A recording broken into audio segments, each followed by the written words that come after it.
¿Estás dispuesta a recibir la palabra del Señor? Amén. Salmo 1. Dice así el Salmo 1.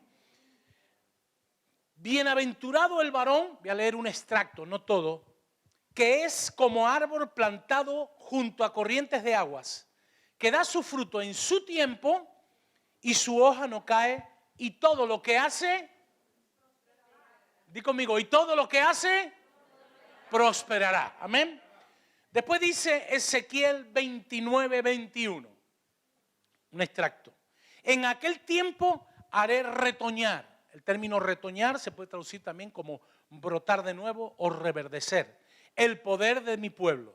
Eso lo dice la versión del 60, Reina Valera. La nueva traducción viviente dice, llegará el día cuando haré revivir, es decir, volver a la vida, la antigua gloria de mi pueblo. Y después la versión internacional dice, en aquel día acrecentaré, es decir, aumentaré la fuerza, el vigor del pueblo. Amén. Que Dios bendiga su palabra en nuestras vidas. Cierra tus ojos por un momento. Señor, yo te pido ahora que tu palabra que ha sido leída pueda calar en nuestros corazones, que meditemos en ella y la podamos poner por obra para que bendiga grandemente nuestro caminar. Dame la sabiduría, el entendimiento y las palabras correctas para compartir lo que tú has puesto primero en mi corazón y en mi espíritu. En el nombre de Jesús, amén y amén. Bueno, si te fijas estos pasajes, estos dos pasajes, en realidad son dos, aunque lo he leído en varias versiones, hablan mucho de reverdecer. Di conmigo, reverdecer. Reverdecer es volver a dar vida. Tiene que ver con tener fuerza, vigor. Reverdecer tiene que ver con acrecentar, habla mucho de aumentar, de hacer brotar de nuevo. Ahora bien, para entender mejor estos conceptos, es bueno ir al significado. Yo te animo que siempre que quieras entender algo mejor, vayas al significado o definición de una palabra. Reverdecer significa tomar color de nuevo porque estaba seco o mustio. Florecer es dar flores, prosperar en importancia, reputación o riqueza. En definitiva, dar fruto. Y retoñar es brotar de nuevo tallos en una planta, brotar o manifestarse de nuevo una cosa. Además, reverdecer se puede definir también como algo que era, que dejó de ser y que volvió a ser de nuevo. En el Salmo 1, el autor trató de hacer un símil o una comparación entre un árbol plantado en un lugar bueno, donde había corrientes de agua, donde había nutrientes, donde había sales, donde había minerales, donde al árbol no le falta nada, porque tú sabes que el agua es vida, ¿cierto o no? Donde hay agua, hay vida. Donde no hay agua, no hay vida. Entonces, hace un símil entre el árbol y lo que debe ser la persona de una persona, lo que debe ser la vida de una persona que tiene una relación poderosa con Dios. Es decir, este árbol es un prototipo de lo que debería ser la vida del cristiano lleno del Espíritu. Y hermano y amigo, todo verdadero cristiano debe estar bien plantado y nutrido porque sabe dónde está cimentado. Y como resultado trae o da un fruto abundante que permanezca y que no se marchite. Mira, la Biblia dice en Juan 15 que el cristiano es comparado a un pámpano que está unido a una vid con un propósito y con una misión. Y dice que nuestra misión es dar fruto, más fruto y mucho fruto. Fíjate, no solo es que demos fruto, sino que demos más fruto y mucho fruto, un fruto en abundancia. Y esto nos enseña que no podemos estar sin dar fruto, porque de lo contrario no estaremos cumpliendo el propósito de Dios para nuestras vidas y aún menos con la misión encomendada a la iglesia en la gran comisión de Mateo 28, donde dijo, id y haced discípulos. Entonces, debemos formularnos las siguientes preguntas. Y quiero lanzarte esta pregunta y tú mismo te la vas a responder. ¿De qué sirve un árbol que no da fruto? Que cada cual se responda. ¿De qué sirve un cristiano que no da fruto? Bueno, yo diría que sí sirve por una cosa, para decorar. Para decorar. Pon una buena sonrisa y dile a tu vecino, no te veo cara de florero. No te veo cara de florero. Un árbol que no da fruto no está cumpliendo su propósito. Un cristiano que no da fruto no cumple su propósito. Entonces, yo no quiero ser un florero. ¿Alguien quiere ser un florero aquí? No, nadie quiere ser un florero. ¿Verdad? Entonces, dile al que tienes al lado, si tú no quieres un florero, actívate ya por favor, porque la obra de Dios te necesita.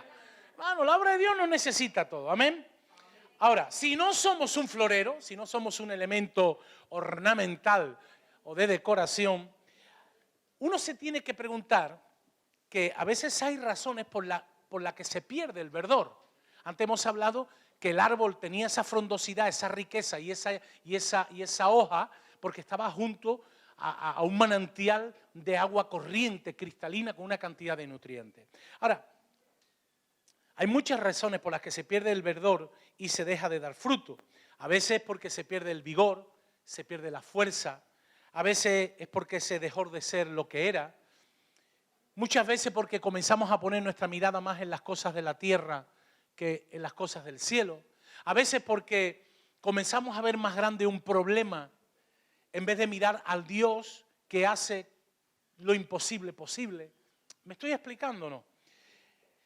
De todos he sabido que la vida cristiana no es como se comienza. La vida cristiana es cómo se termina. Porque uno puede empezar muy bien, pero ¿cuántos comenzaron bien, pero después con el paso del tiempo se desvirtuaron? Muchos comienzan bien, llenos de vida, de esperanza, pero con el cansancio del camino, los sinsabores de la vida. Porque la vida nos pega sinsabores, ¿sí o no? Yo no sé a ti, pero a mí me ha dado unos cuantos. Las malas experiencias hacen que esas fuerzas se vayan debilitando y dejemos de florecer y de dar fruto. Hermano, yo quiero decirte hoy que el Espíritu Santo te dice que si tú estás en una situación que necesitas reverdecer, de hecho, la hermana que diseñó este cartel me gustó mucho porque estaba en marroncito la letra a la vez, pero la letra de marrón, ¿cómo se va poniendo después? Verde. Parece que le faltaba el agua, que le faltaba la vida, que le faltaba algo, ¿verdad? Porque el propósito de una planta es que esté bien verde. Si tú estás pasando un tiempo en tu vida, quizás hoy quiero darte una buena noticia. Este es el día donde puedes comenzar a reverdecer.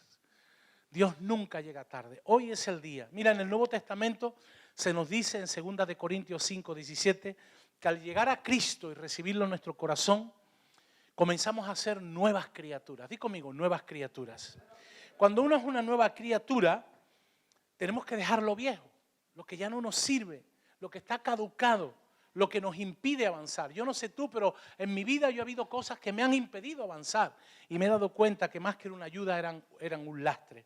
Pidamos a Dios que nos vuelva a dar esa vida, ese vigor, esa fuerza que hemos perdido a veces en el camino.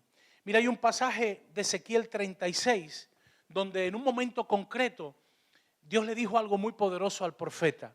Dice, el día que os limpie, y aquí está utilizando una metáfora un poco botánica, los que son jardineros saben que una planta para que pueda crecer necesita ser podada.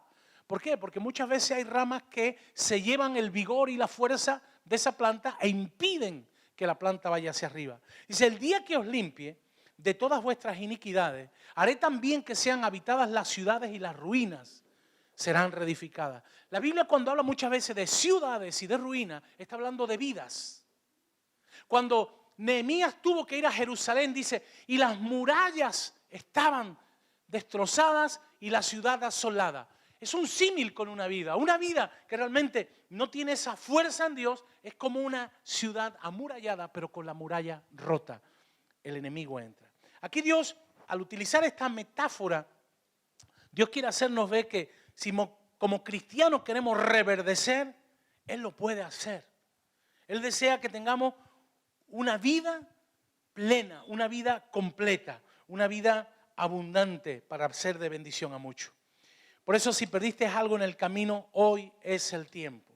Más adelante el mismo Ezequiel, he hablado del capítulo 36, el 37 dice que Dios lleva al profeta a un valle, pero tenía muchos huesos. ¿Y cómo estaban los huesos? Secos. Y dice que le preguntó, ¿vivirán esos huesos? Y dice que el profeta dijo, Señor, tú solo lo sabes. Y dice que Dios le volvió a responder y le dijo, profetiza. Es decir, háblale a esos huesos. Así ha dicho el Señor. Dice, y volverá espíritu en vosotros y viviréis. Y hermano, visto esto es, si de verdad deseamos ver un tiempo nuevo de reverdecer en cada una de las áreas de nuestra vida, bien sea familia, bien sea matrimonio, bien sea hijos, bien sea ministerio, iglesia, finanza o la nación, tenemos que llevar a cabo dos cosas. Tenemos que tener un espíritu en el cual tengamos una mente abierta y profeticemos por fe aunque no veamos. Di conmigo, profetizar por fe. ¿Qué es profetizar por fe? Es declarar lo que tú aún no has visto, pero que sabes que en el mundo espiritual ha sido concedido y Dios te lo dará. A eso Dios le llama milagro. Cuando tú comienzas a profetizar por fe, algo sucede. Pero no solo tenemos que profetizar, tenemos también que actuar. Tenemos que actuar, es decir, tenemos que ponernos el traje de faena, ponernos mano a la obra, como lo hizo el profeta Nehemías cuando se encontró la ciudad asolada y las murallas destruidas. Por eso yo creo que el tiempo que Dios está queriendo traer a la iglesia, pero no a Kairos nada más, a Kairos yo diría a toda la iglesia en España y yo diría más allá, en el mundo entero, es que dejemos de movernos en lo natural, en lo que vemos, en lo que humanamente somos capaces de llevar a cabo según los dones, talentos y carismas que tengamos para pasar a una dimensión nueva, a veces un poquito, digamos, como si fueran tierras movedizas, que es la vida sobrenatural. Di conmigo, sobrenatural. Es decir, no es lo mismo estar en lo natural o entrar en la dimensión de lo sobrenatural. ¿Por qué? Porque si nos movemos solo en lo natural, tendremos mucha información, pero muy poca revelación. Y lo que hoy necesitamos es tener una revelación de quién es Dios y de lo que Dios quiere para cada uno de nosotros. ¿Alguien dice amén o no? Por ello, para ver tiempos donde todo reverdezca y la gloria de Dios sea manifiesta en todas las esferas de la vida, la iglesia y la sociedad, tenemos que definirnos. Y ahora te voy a explicar el por qué. Y plantar los pies en todo aquello que esté conectado con Dios. Porque donde tú te conectes y esté conectado con Dios, allí va a venir la bendición. Porque el árbol, su hoja no caía, daba fruto y todo lo que hacía prosperaba. Porque estaba donde tenía que estar. Y este es un tiempo profético donde yo creo que más que nunca la iglesia de Cristo tiene que reverdecer. La iglesia tiene que ser luz para que el mundo pueda verlo. Mira, en tiempos de la Reforma, y me remito a la historia, casi todo estaba en decadencia. Yo digo, bueno, se parece un poquito o mucho a la actualidad. Hoy día casi todo está en decadencia. Y fue ahí donde Dios en su infinita misericordia escuchó las oraciones de su remanente fiel y trajo un nuevo tiempo lleno de vida donde todo reverdeció, hermano. Y yo digo, ¿no le podemos pedir a Dios que vuelva a hacerlo de nuevo otra vez? ¿Alguien dice amén o no? Ahora, si lo pedimos es porque cuando Él haga, nosotros tenemos que estar dispuestos. Lo que no podemos decir, Señor, hazlo, pero cuando venga que lo haga otro. No, tenemos que estar dispuestos a ponernos el traje de faena. Hoy es tiempo de producir vida, de dejar atrás lo que no ha funcionado y ha retrasado y debilitado la fuerza para el cumplimiento de las promesas de Dios. Dios desea llevarnos a un lugar de verdor, de agua, de vida. Él desea que experimentemos, permíteme la expresión, un Edén en la tierra, un lugar de delicia, un lugar para el disfrute y la plenitud de sus hijos. Mira, cuando yo voy al libro de Génesis, es increíble, en el capítulo 1, verso del 6 al 8, vemos cuando Dios en el proceso de la creación dice que Él separa las aguas. Toma nota y te voy a explicar algo que quizás nunca lo has visto así desde un punto de vista espiritual. Dice que Dios dijo, haya espacio entre las aguas para separar las aguas de los cielos de las aguas de la tierra. Y eso fue lo que sucedió. Dios formó ese espacio para separar las aguas de la tierra de las aguas del cielo. Y llamó a ese espacio cielo. Y pasó la tarde y la mañana. Y así cumplió el segundo día.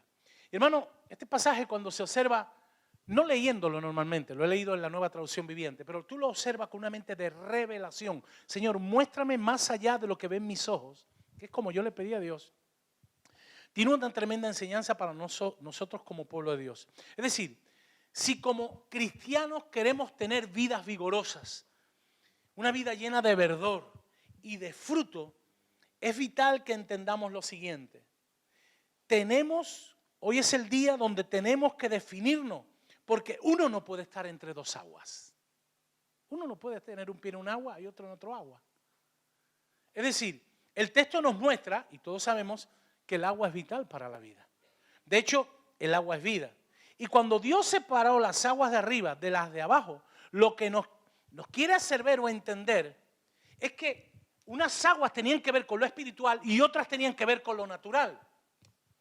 ¿Y cómo se aclara eso? Eso se aclara en un pasaje del Nuevo Testamento de Juan capítulo 3, cuando Jesús habla con Nicodemo. Yo dije, wow, Nunca había visto el Génesis de esta manera. Y en este pasaje de Juan 3, en ese relato de Jesús y Nicodemo, una de las formas de aplicarlo espiritualmente es cuando se habla acerca de nacer del agua. Algunos dicen que nacer del agua es del agua biológica, cuando se rompe, o la mujer dice, rompió aguas, sí. Pero también una manera de nacer en lo natural es cuando uno se mueve solo sobre la lógica natural. Pero cuando tú naces del Espíritu, la lógica ya no te funciona porque entra en la dimensión de la fe. Ese es el agua del Espíritu. Cuando yo entendía, digo, wow, qué fuerte es eso. Y lo espiritual, la fe, lo espiritual tiene que ver con lo sobrenatural. La lógica, lo natural, se queda eso, en esa esfera. En lo que está limitado al tiempo, al espacio y a la materia.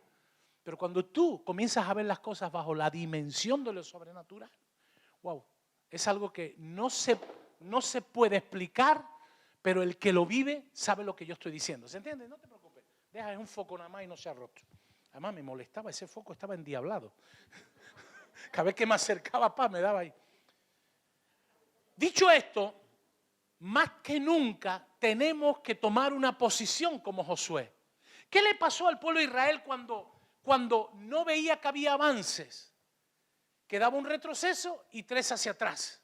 Y llega un momento que Josué, en el capítulo 24 del libro que lleva su nombre, le dice al pueblo, yo no sé lo que ustedes harán, pero yo y mi casa hemos decidido servir al Señor. Es decir, él se postuló, él decidió estar en la parte del Espíritu, en el agua del cielo, ¿me explico o no? Porque uno no puede estar entre dos aguas, hay que definirse. No puedo tener un pie en el mundo y otro en Dios y en sus asuntos. No caigamos en el error de aquel hombre de la Biblia llamado Esaú, ¿no? Que deseaba todo lo que el mundo le ofrecía, pero al mismo tiempo también quería la bendición del Padre, ¿cierto? No podemos, o estamos o no estamos. Tristemente muchos necesitan reverdecer por esto que estoy explicando. Quieren estar entre dos aguas, pero Dios es muy claro. O eres frío o qué, o caliente. O eres frío o qué. ¿Por qué? Porque la tibieza no está dentro del plan y del propósito de Dios para nuestras vidas. Por eso, mi hermano, indistintamente como tú te encuentres, yo quiero que tú hoy te enciendas, que tú le digas, Señor, yo quiero conocerte más, yo quiero amarte más, yo quiero estar vigoroso, yo quiero estar fuerte. Si yo no estoy verde, hazme reverdecer, levántame, restáurame. No sé cómo será tu oración, pero eso es algo que tiene que ser entre tú y Dios. Yo te digo, hubo una etapa en mi vida donde yo era un cristiano de chocolate, permíteme la expresión, y cuando digo de chocolate, porque a la primera dificultad yo me derretía, hasta que yo un día tuve un encuentro poderoso con Dios, y desde ese día, te lo digo, desde ese día que no se me olvidará nunca, un 1 de noviembre de 1984, Dios hizo algo en mi vida donde yo nunca más fui el mismo que era antes. ¿Y sabes por qué? Porque aquel que tiene un encuentro con el Dios de la vida nunca queda igual. La Biblia dice que hubo un hombre llamado Zaqueo que tuvo un encuentro con Jesús y nunca fue el mismo. Hubo una mujer samaritana que en el pozo de Sicar, Juan 4, tuvo un encuentro con Jesús, nunca fue más el mismo. Hubo un hombre llamado Saulo de Tarso, camino a Damasco, dice el libro de los Hechos, que tuvo un encuentro con Jesús y nunca más el mismo. Por eso alguien que dice, yo he tenido un encuentro con Jesús y sigue siendo el mismo. Ay, ay, ay. Dice Hebreos que somos llamados a avanzar. Amén. Di conmigo, avanzar. No a retroceder. Dile al que tienes al lado, tienes que avanzar. No retrocedas. Mira lo que dice Hebreos 10:39. Voy acabando ya. Pero nosotros, mira lo que dice Hebreos. Pero nosotros no somos de los que retroceden. Porque en un ejército, ¿quién retrocede? ¿Y de los cobardes que se ha escrito? Los cobardes no se saben ni los nombres. Mira, de los 12 espías que fueron enviados a inspeccionar Canaán, solo se habla siempre de 2. De Josué y de los otros 10. Aparecen los nombres en la Biblia, algún día te lo diré, pero pasan así como... Eran príncipes de Israel, ¿eh? No eran cualquiera. Pero ¿qué pasaba? Eran gente que pusieron la reversa. Dile al que tiene al lado, no metas marcha atrás nunca. Dice, nosotros, fíjate, dice otras versiones, nosotros no somos de los que dejan de ser fieles. Otros dicen, nosotros no somos de los que se apartan. Otra versión dice, nosotros no somos de los que se vuelven atrás. Mira, hay algo que lo puedes constatar por el ejército, antiguamente el ejército romano, las milicias romanas, ellos solo llevaban un pectoral en la coraza. Su protección era un buen casco, un buen escudo. Ahí Giovanni nos puede decir más porque le gusta mucho todo esto, pero ellos llevaban solo una coraza. Si un soldado romano se giraba, se exponía que el enemigo lo lanceara o le tirara una flecha y lo matara. ¿Por qué? Porque en la espalda no tenían protección. ¿Sabes por qué? Porque los romanos decían que un militar, un legionario romano nunca podía dar la espalda. Qué tremenda enseñanza. Y hermanos, nosotros los cristianos dice que nos pongamos la armadura de la fe. La armadura. Y dentro de la armadura también está la coraza. La coraza. Tú tienes que moverte cada día la coraza de justicia. Y no puedes dar la espalda. ¿Sabes por qué? Porque cuando tú le das la espalda, el enemigo dice que está acechando cual león rugiente para ver quién está solitario y le echa el guante. Si tú te fijas en la naturaleza, ¿cuáles son los animales que están a merced de los depredadores? El solitario, el herido, el enfermo. Por eso la Biblia dice que no haya entre vosotros gente enferma, ni gente debilitada, ni gente herida. Si tú estás herido, es que fulanito me dijo y me hirió. Pues sánate prontito, porque si no el enemigo te va a dar unos bocaditos. Te va a devorar. ¿Por qué? Porque alguien fuerte, alguien lozano, alguien vigoroso, tú te vas a enfrentar a alguien vigoroso. Al contrario, me lo pongo de aliado, ¿no? Dile al que tienes al lado, tú eres de los que no retroceden, díselo. Acabo. Antes de terminar, te voy a dejar ahí con la mielcita para el segundo mensaje que será en enero. Antes de terminar, ¿amén el mensaje o amén que termino? Bueno, las dos cosas. De aquí salimos que Dios quiere que tengamos vidas vigorosas o no. ¿Cómo está tu músculo, mi hermano? Ponte así, ponte así. ¿Cómo está tu músculo espiritual? ¿Cómo está tu músculo espiritual? Ok, muy bien.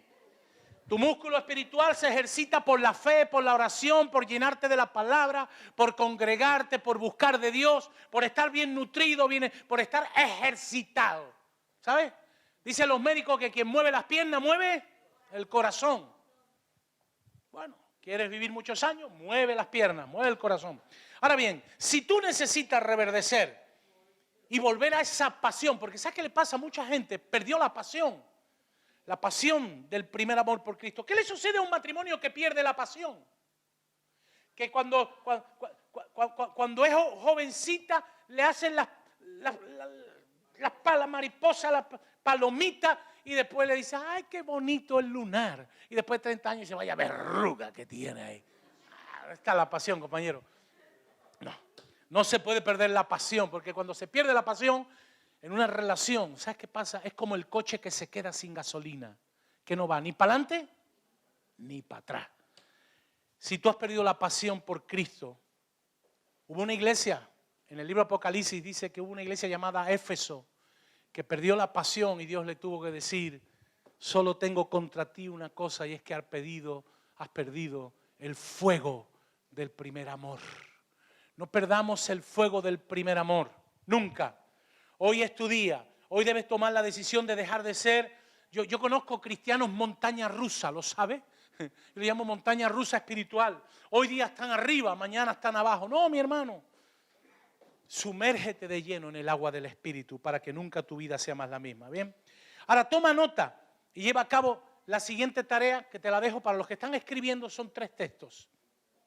Esto lo tienes que hacer en casa, tranquilo, meditando. Y tiene que ver con lo que dice Hebreos 9:4. Hebreos 9:4 nos dice lo que contenía el arca del pacto o el arca de la alianza. Te digo que de eso predicaré en enero. Y eso fue puesto allí en el arca de la alianza como una señal memorial o recordatorio de lo que Dios había hecho y que nunca iba a dejar a su pueblo. El arca del pacto tenía 3 elementos. Tenía las tablas de la ley. Eso se encuentra en Deuteronomio 31, 24, 26. Ahora, ¿qué tipifican las tablas de la ley? Tipifican los principios de la palabra de Dios para que nos vaya bien en la vida. Si tú quieres ser un cristiano lleno de verdor, lleno de vigor, lleno de fortaleza, tú tienes y yo tengo que vivir en los principios de la palabra de Dios para que nos vaya bien. Por ello, si vivimos en sus principios, dice, seremos prosperados. ¿Qué le dijo a Josué? Esfuérzate y sé valiente. Y si haces todo lo que dice mi palabra, todo lo que hagas te saldrá regular. Ah, no, regular no. ¿Cómo dijo? ¿Cómo dijo? ¿Cómo dijo?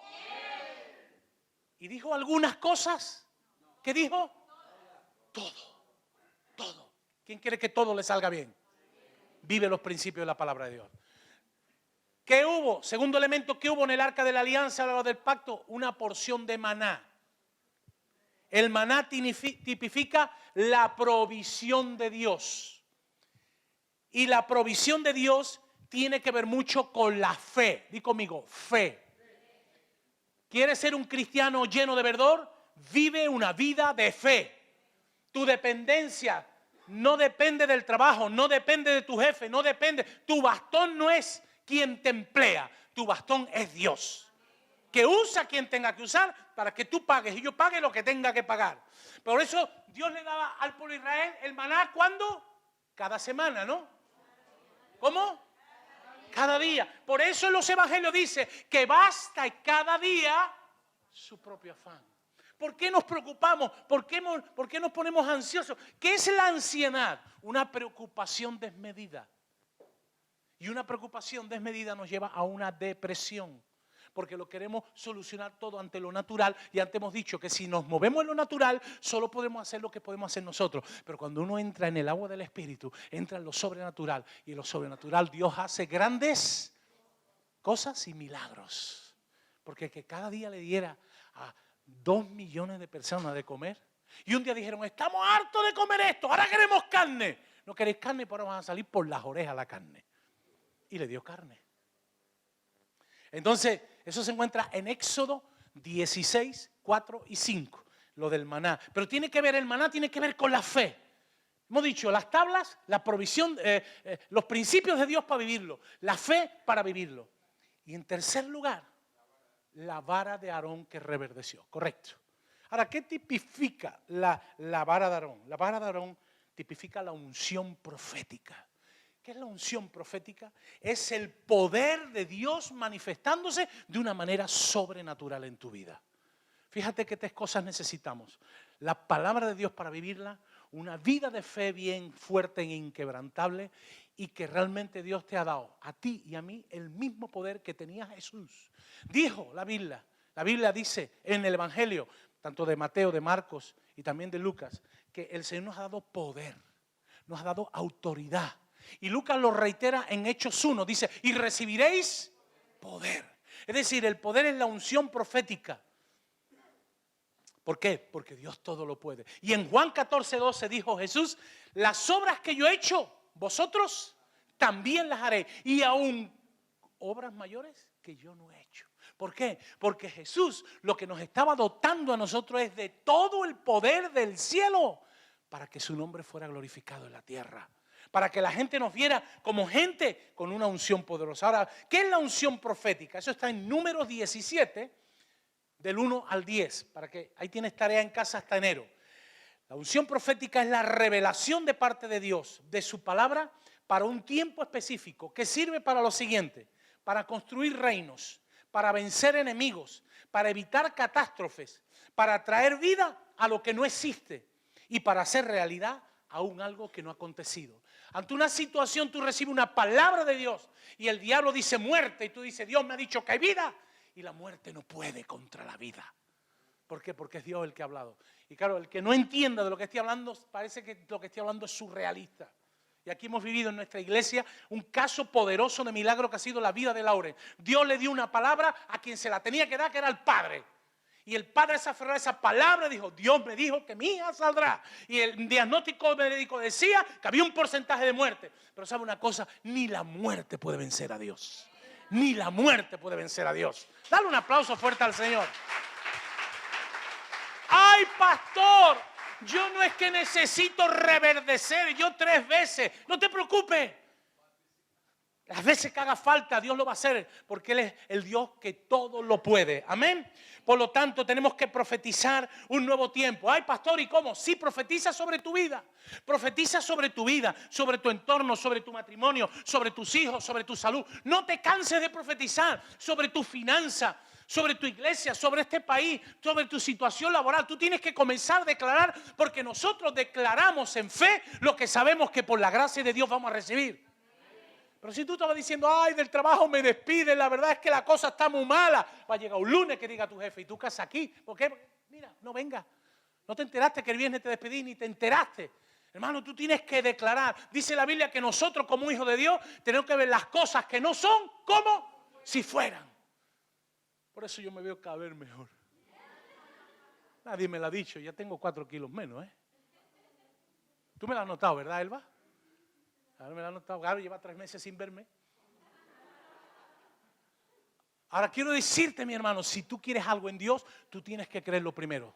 Porque si tú no lo crees, nadie lo va a creer. Y cuando tú crees, ¿sabes qué pasa? Algo se activa en tu vida. Dios hace guapo hasta los feos, fíjate. Yo he visto gente fea. Yo he visto tíos feos y se le enamoró una muchacha guapa. Y tú le preguntabas a ella y decía, ay, es que él es guapísimo. Y el amor es ciego. Para que vea, ese era un tío de fe. Señor, yo quiero una chica guapa. Y hasta el feo se casa con la guapa.